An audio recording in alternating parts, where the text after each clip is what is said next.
വക്കീലേ? തഹസിൽദാർ ബലാത്സംഗ കേസിലെ പ്രതികളെ കാണാനുള്ള തിരക്കാവൂ. കർത്താവേ, കോട്ടപ്പുറത്തിന് എല്ലാവരും കൂടി കൈകാര്യം ചെയ്യാവോ?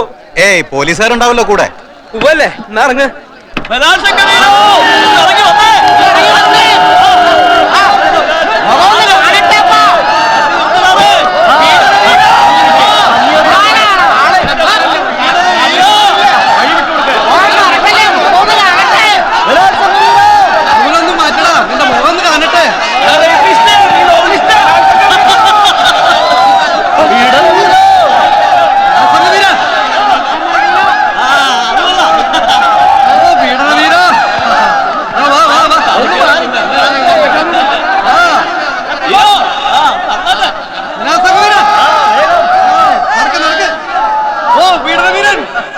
The accused 1 and 2 are released on bail.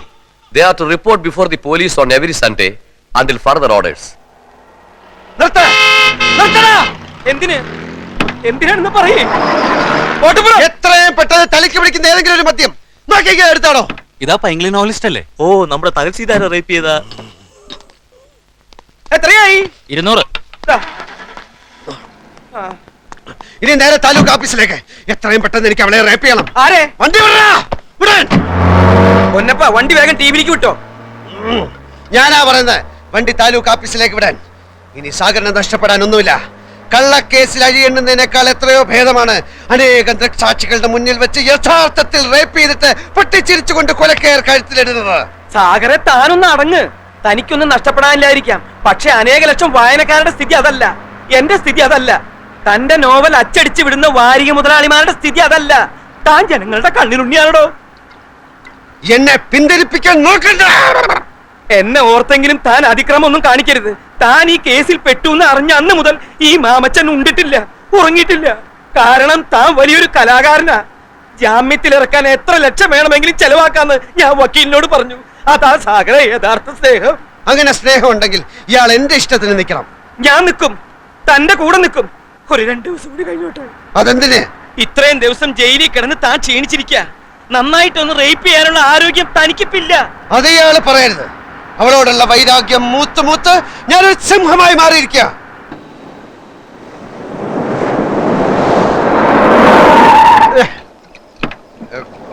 ഇതെവിടാ സ്ഥലം?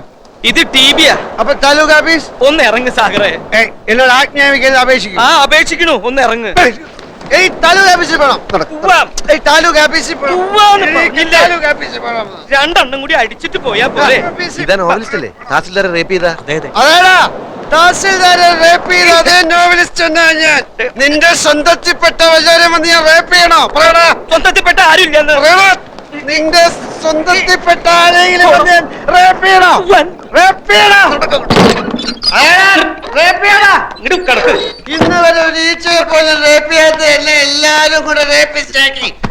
എനിക്ക് റേപ്പ് ചെയ്യണം.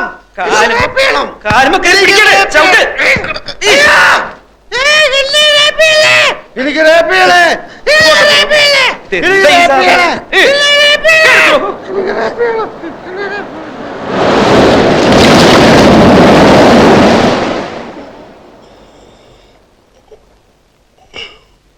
നമസ്കാരം. ഇതെവിടാ സ്ഥലം? നമ്മളിപ്പോ ടിവിയില് VIP മുറിയില. ഇത് സാക്ഷി, മറുനാട്, മലയാളക്കര, വാരികയുടെ ആളുകളല്ലേ? എന്താ എല്ലാരും കൂടെ? മരുപ്പച്ച തേടിയുടെ 9ാം അധ്യായം. ചാക്യാർകൂത്തിന്റെ ക്ലൈമാക്സ് നാളെ കമ്പോസ് ചെയ്തില്ലെങ്കിൽ അധ്യായം മുടങ്ങും. പാതി വഴിക്കും നോവൽ അവസാനിക്കട്ടെ. സാഗർ കോട്ടപ്പുറം എന്ന നോവലിസ്റ്റ് മരിച്ചു പോയതിനാൽ നോവൽ നിർത്തുന്ന പരസ്യം ചെയ്തോളൂ. അതേടോ, സാഗർ കോട്ടപ്പുറം എന്ന നോവലിസ്റ്റ് മരിച്ചു. ഇപ്പൊ ഈ നിൽക്കുന്ന അയാളുടെ പ്രേതമാണ് ഇവിടുത്തെ തഹസിൽദാരുടെ രക്തം കുടിക്കാൻ വന്ന പ്രേതം.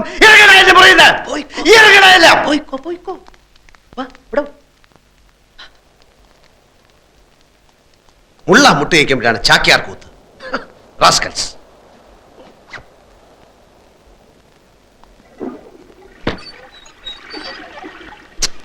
ഇയാളെന്താ പോവാത്ത? അവന്മാരെ ഇറക്കി വിട്ടത് നന്നായി. കേരളത്തിന്റെ പ്രിയപ്പെട്ട നോവലിസ്റ്റ് അകത്തായപ്പോ അയാളെ ജാമ്യത്തിലെടുക്കാൻ ഒരുത്തനും വന്നില്ല. നന്ദിയില്ലാത്ത വർഗം. ഞാൻ ഒരുത്തനോട് അപേക്ഷിച്ചിട്ടില്ല എന്നെ ജാമ്യത്തിൽ ഇറക്കാൻ. അപേക്ഷിക്കാതെ വരുന്നവനാണ് യഥാർത്ഥ സ്നേഹിതൻ. അല്ല, കൂട്ടത്തിൽ ഏറ്റവും കൂടുതൽ കള്ള കണ്ണുള്ളവനാണ് താൻ. കത്തുന്ന പുരയിൽ ഈർക്കിൽ വലിച്ചൊരുന്നവൻ. ഞാനെന്ന മനുഷ്യനെ താൻ കാണുന്നില്ല. തനിക്ക് വേണ്ടത് നോവലിസ്റ്റിനെയാണ്. തന്റെ തൊലിഞ്ഞ വാരികയിൽ നോവൽ എഴുതാമെന്ന് ഏറ്റ വിറ്റയായ നോവലിസ്റ്റിനെ. എനിക്ക് മനസ്സിലോ എഴുതാൻ? ഉടനെ വേണമെന്നില്ല കോട്ടപ്പുറം. എങ്കിലും ഒന്ന് ഓർക്കുക, നമ്മൾ പരസ്യം ചെയ്തിട്ട് 5 ആഴ്ച കഴിഞ്ഞു. നമ്മളല്ല, താൻ. താൻ ഇനി ഇവിടെ തന്റെ കണ്ണി അടിച്ചു പൊട്ടിക്കും. എന്റെ കർത്താവ്, എന്റെ മഞ്ചാടിയുടെ ഭാവി.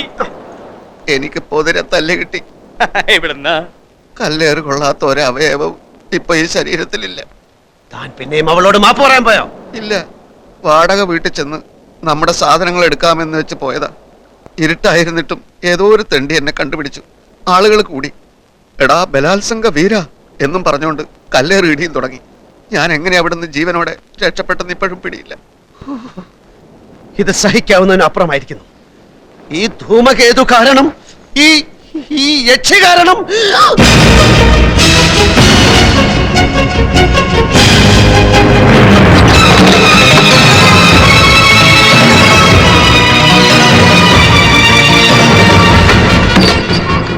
ഒറ്റയടിക്ക് അവളെ റേപ്പ് ചെയ്ത് നശിപ്പിക്കാൻ പാടില്ല. പൊന്മുട്ടയിടുന്ന താറാവിനെ അങ്ങനെ കൊല്ലാൻ പാടില്ലല്ലോ. ഇനി അങ്ങോട്ടുള്ള സാഗർ കോട്ടപ്പുറം എന്ന നോവലിസ്റ്റിന്റെ ചോദനകളെ ഉദ്ദീപിപ്പിക്കുന്ന പ്രചോദനമാണവൾ. എന്റെ മഷി പറ്റാത്ത തൂലിക കൊണ്ട് ഞാൻ അവളെ നിരന്തരം റേപ്പ് ചെയ്യും. അനൗൺസ് ചെയ്തോളൂ, അടുത്ത ആഴ്ച മുതൽ പുതിയ നോവൽ ആരംഭിക്കായി. നോവലിന്റെ പേര് ഒരു ഗസറ്റഡ് യക്ഷി. ഒരു ഗസറ്റഡ് യക്ഷി. ഒരു ഗസറ്റഡ് യക്ഷി. എന്റെ കർത്താവേ, എന്തൊരു പുതുമയുള്ള പേര്, ഒരു ഗസറ്റഡ് യക്ഷി. നന്ദി കോട്ടപ്പുറം, നന്ദി. ഞാൻ ഈ നിമിഷം പോകുന്നു, ലോകത്തെ മുഴുവൻ ഇക്കാര്യം അറിയിക്കാൻ പോകുന്നു. സാഗർ കോട്ടപ്പുറത്തിന്റെ ഒരു ഗസറ്റഡ് യക്ഷി. അടുത്ത ലക്കം മുതൽ സാഗർ കോട്ടപ്പുറത്തിന്റെ ഏറ്റവും പുതിയ നോവൽ ഒരു ഗസറ്റഡ് യക്ഷി.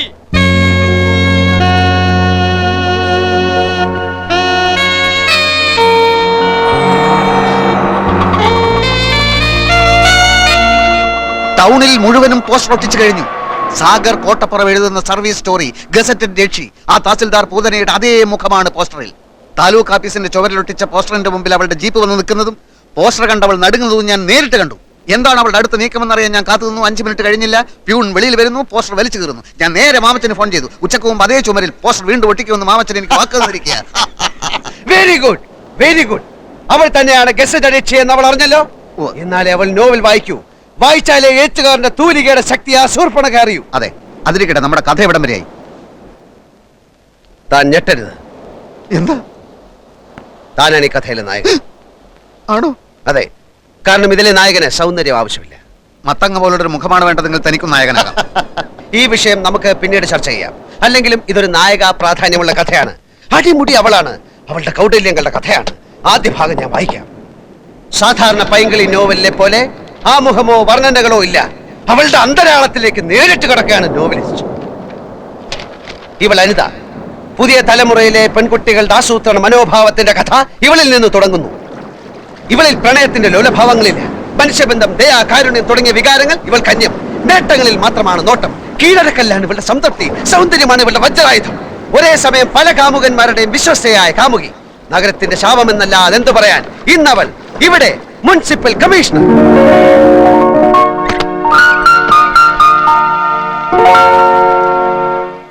തലയ്ക്കകത്ത് കളിമണ്ണ് മാത്രമുള്ള ഈ കമ്മീഷണറെ സ്ഥലം മാറ്റാൻ നഗരപാലകർ ശ്രമിച്ചതിന്റെ ഫലമായിട്ടാണ് പുതിയ കമ്മീഷണർ ദിലീപ് മേനോൻ സ്ഥലത്തെത്തുന്നത്.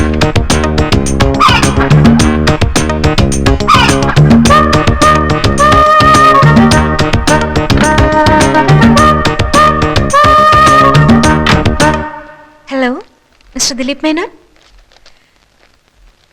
താങ്കൾ ചാർജ് എടുക്കാൻ വരുന്നുണ്ടെന്ന് ഞാൻ അറിഞ്ഞു.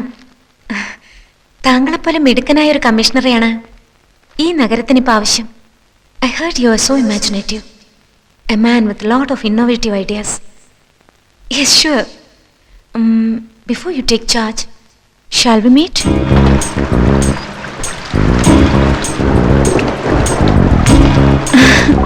എന്തിനാണ് വരാൻ പറഞ്ഞത്? ആദ്യം അകത്തോട്ട് കടന്നിരിക്കൂ. പറയാനുള്ളത് പറയൂ. ഒരുപാട് പറയാനുണ്ട്. എങ്കിൽ ഞാൻ നാളെ വരാം.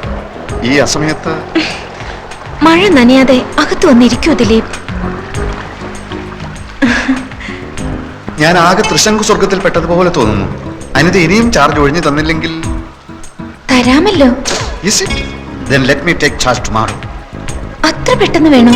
ഇങ്ങനെയൊക്കെ ചോദിച്ചാൽ ഞാനിപ്പോ ഈ വാടക വീട്ടിൽ എന്തിനാണ് ഇങ്ങനെ താമസിക്കുന്നത് എന്ന് തന്നെ എനിക്ക് മനസ്സിലാവുന്നില്ല. എനിക്ക് മനസ്സിലാവുന്നുണ്ട്. എന്തിനാണ്? എപ്പോഴും എനിക്ക് കണ്ടുകൊണ്ടിരിക്കാൻ. നമ്മൾ തമ്മിൽ ആദ്യമായി കണ്ടത് എന്നാണെന്ന് ദിലീപിന് ഓർമ്മയുണ്ടോ? അന്ന് ഈ വാടക വീട്ടിൽ വെച്ച്? അല്ല ദിലീപ്, അതിനു മുൻപ്, ജന്മാന്തരങ്ങൾക്ക് മുൻപ് നമ്മൾ കണ്ടിരുന്നു, സ്നേഹിച്ച് ജീവിച്ചിരുന്നു. എന്റെ ഈ മടുപ്പിക്കുന്ന ഏകാന്തതയിലേക്ക് എന്നെങ്കിലും ഒരു നാൾ എന്റെ ദിലീപ് വീണ്ടും വരുമെന്ന് എനിക്കറിയാമായിരുന്നു.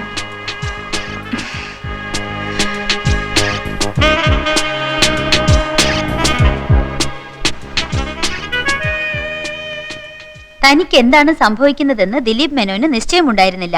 അന്ന് വരെ പരസ്ത്രീ സ്പർശം അറിഞ്ഞിട്ടില്ലാത്ത ദിലീപ് മേനോൻ ഒരു സ്വപ്നത്തിലേക്ക് വഴുതുകയാണ്. പാവം മേനോൻ കമ്മീഷണർ അനിതയുടെ കാപട്യം അറിയാതെ ആ നിമിഷത്തിൽ അവളെ പ്രണയിക്കാൻ തുടങ്ങി. അന്നേരം ഒരു സർക്കസുകാരിയുടെ മെയ്വഴക്കത്തോടെ ദിലീപ് മേനോനിൽ അനിത പടർന്നു കയറി.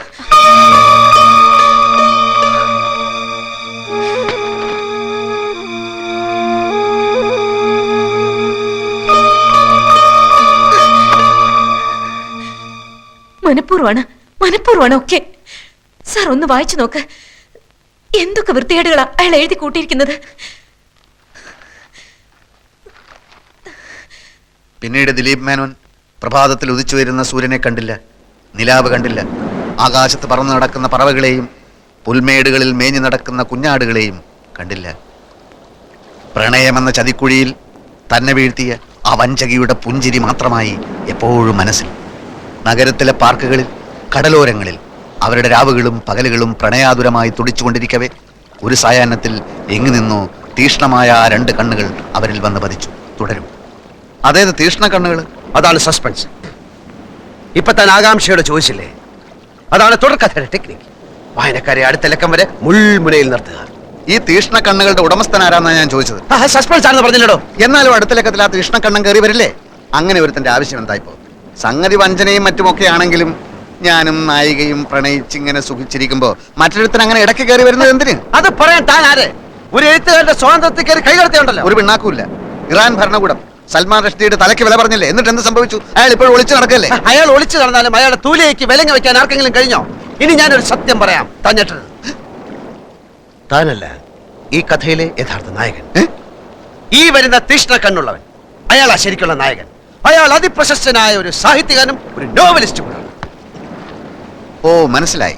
ഈ വരുന്ന നോവലിസ്റ്റിന്റെ പേര് സാഗർ കോട്ടപ്പുറം എന്നായിരിക്കും അല്ലേ? ഈ ഗസറ്റഡ് യക്ഷി ആദ്യം ഇറങ്ങുന്ന ആഴ്ച 50,000 കോപ്പി കൂട്ടി. ഇപ്പൊ ഇതാ 4-ാം അധ്യായം ഇറങ്ങുമ്പോ ആകെ ഇരിക്കപ്പെടുന്നില്ലാതിരിക്കുക. നാനാ ഭാഗത്തുനിന്ന് ഏജന്റുമാരുടെ കത്തും കമ്പിയും കൊണ്ട് ആഫീസ് നിറഞ്ഞിരിക്കുക. കോപ്പി പോരാന്ന് പറഞ്ഞോണ്ട്. ഇങ്ങനെ പോയാ 10 ലക്ഷത്തിൽ നിൽക്കും തോന്നുന്നില്ല. ഒന്നാമത് കോട്ടപ്പുറത്തിന്റെ റേപ്പ് കേസാ ഇത്രയും ബഹളത്തിന് കാരണം. കർത്താവിന്റെ കൃപ എന്നല്ലാണ്ട് എന്താ പറയാ. ഞാൻ പിന്നെ വിളിക്കാൻ കൂട്ടപ്പെട്ട. വാതിൽ തട്ടുന്നു, ഏജന്റുമാരായിരിക്കും. Yes coming. Sir, advocate Nambiar വന്നിട്ടുണ്ട്. വരാൻ പറയേ. ആ വരണം നമ്പ്യാർ, വരണം, ഇരിക്കണം. എന്താ ഇവിടെ കസേരയില്ലേ? ഉണ്ടല്ലോ, ഇരിക്കി. ഗസറ്റഡ് യക്ഷി എന്ന നോവലിലെ നായിക തഹസിൽദാരല്ല, മുനിസിപ്പൽ കമ്മീഷണറാണെന്ന് നിങ്ങൾ പറയുമായിരിക്കും. യഥാർത്ഥ സംഭവങ്ങളാണ് നോവലിൽ പറയുന്നതെന്ന് തെളിയിക്കാൻ ചിലപ്പോൾ എനിക്ക് കഴിഞ്ഞില്ലെന്നും വരും. പക്ഷേ റേപ്പ് കേസിലെ പ്രതിയും നോവലിസ്റ്റും ഒരാളായതുകൊണ്ട് സാമാന്യ ബുദ്ധിയുള്ള ഏതൊരു ജഡ്ജിക്കും അദ്ദേഹത്തിൻ്റെതായ നിഗമനങ്ങളിലെത്താനും നിങ്ങളുടെ ഈ സ്ഥാപനം പൂട്ടിക്കാനുള്ള തീരുമാനങ്ങൾ എടുക്കാനും കഴിഞ്ഞെന്ന് വരും. ഞാൻ താങ്കളോട് പൂർണ്ണമായി യോജിക്കുന്നു. പക്ഷേ ഇത് ഇന്ത്യ മഹാരാജ്യമായതുകൊണ്ടും എന്റെ കയ്യിൽ ആവശ്യത്തിലേറെ പണമുള്ളതുകൊണ്ടും വേണ്ടി വന്നാൽ സുപ്രീം കോടതി വരെ പോകാമെന്ന വിശ്വാസമുള്ളതുകൊണ്ടും താങ്കളുടെ ഭീഷണി ഈ മാമച്ചനോട് വേണ്ട എന്ന് പറയാൻ ഞാൻ ആഗ്രഹിക്കുന്നു. നിങ്ങളുടെ ഈ പീറ നോവലിസ്റ്റ് ഉണ്ടല്ലോ, അയാൾ ഒരു റേപ്പ് കേസിൽ ജാമ്യത്തിൽ ഇറങ്ങിയ ആളാണെന്നും ഈ കേസിലെ സ്പെഷ്യൽ പ്രോസിക്യൂട്ടറായി ഞാൻ വിചാരിച്ചാൽ പലവിധ വകുപ്പുകളിലായി അയാൾ എത്ര വർഷം വേണമെങ്കിലും അകത്താക്കാൻ സാധിക്കുമെന്നും ഓർമ്മിക്കുന്നത് നന്നായിരിക്കും. ഓർമ്മയുണ്ടല്ലോ. ഈ നോവൽ പ്രസിദ്ധീകരിച്ചില്ലെങ്കിലും നിങ്ങളും നിങ്ങളുടെ ആ അലബലാതി യക്ഷിയും അതിന് ശ്രമിക്കുമെന്നറിയാലോ. അപ്പോ എന്ത് പ്രത്യാഘാതവും നേരിടാൻ ഒരുക്കമാണെന്ന് അർത്ഥം. അതെ, ഒരു കോംപ്രമൈസും ഇല്ല. കോംപ്രമൈസ് ആയിരുന്നു ഉദ്ദേശമെങ്കിലും ഭീഷണിയുടെ ഭാഷ പുറത്തെടുത്ത എന്തിനാ? ഈ മാമച്ചൻ ഒരു പേടിത്തുറിയാണെന്ന് വിചാരിച്ചു അല്ലേ? മീൻ കച്ചവടത്തിൽ തുടങ്ങിയതാ ഞാൻ എന്റെ ജീവിതം. പിന്നീട് റബ്ബർ എസ്റ്റേറ്റ് ആയി. റബ്ബറിന് വില കുറഞ്ഞപ്പോ ഞാൻ സാഹിത്യത്തിലേക്ക് കിടന്നു. ആ എന്നോടോ? മിസ്റ്റർ, അവിവാഹിതയായ ഒരു ചെറുപ്പക്കാരി അപമാനിച്ചിട്ടല്ല നിങ്ങളുടെ വാരികയുടെ സർക്കുലേഷൻ കൂട്ടേണ്ടത്. അവിവാഹിതനായ എന്റെ നോവലിസ്റ്റിനെ കള്ളക്കേസിൽ കൊടുക്കാമെങ്കിൽ ഇങ്ങനെയും എനിക്ക് എന്റെ വാരികയുടെ സർക്കുലേഷൻ കൂട്ടാം. ഇനി ഞാനൊരു കോംപ്രമൈസ് പറയാം. കോട്ടപ്പുറത്തിന്റെ പേരിലുള്ള റേപ്പ് കേസ് പിൻവലിച്ചിട്ട് ഇങ്ങോട്ട് വരൂ. ഗസറ്റഡ് യക്ഷിയുടെ പ്രസിദ്ധീകരണം നിർത്തുന്ന കാര്യം അപ്പ ആലോചിക്കും.